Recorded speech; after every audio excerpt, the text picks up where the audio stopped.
Fils et du Saint-Esprit. Amen. De l'Évangile de Jésus-Christ selon saint Matthieu au chapitre 5, au verset 43 à 48.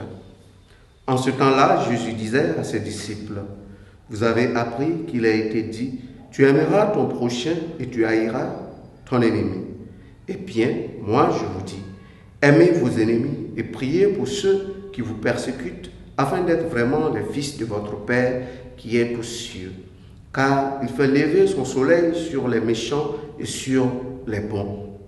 Il fait tomber la pluie sur les justes et sur les injustes. En effet, si vous aimez ceux qui vous aiment, quelle récompense méritez-vous? Les publicains eux-mêmes n'en font-ils pas autant? Et si vous ne saluez que vos frères, que faites-vous d'extraordinaire? Les païens eux-mêmes n'en font-ils pas autant? Vous donc, vous serez parfaits comme votre Père céleste est parfait. Acclamons la parole de Dieu. Louange à toi, Seigneur Jésus.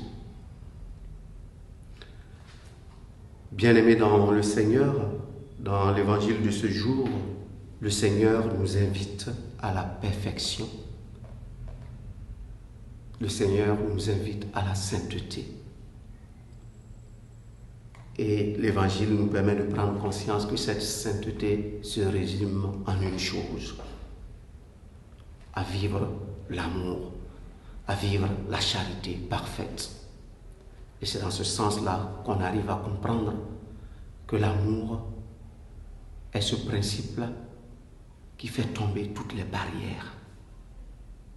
L'amour est ce principe-là qui nous permet de participer à ce qu'on appelle homme, image de Dieu. Voilà.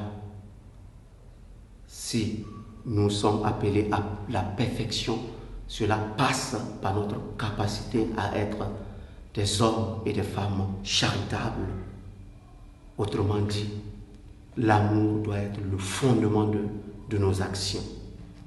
Au cours de cette journée, nous allons demander au Seigneur qu'il nous aide à cultiver en nous cette charité-là, cette charité qui nous aide à faire tomber les barrières de l'indifférence, les barrières de l'orgueil, afin d'aller à la rencontre de l'homme, afin de redonner à l'homme sa dignité.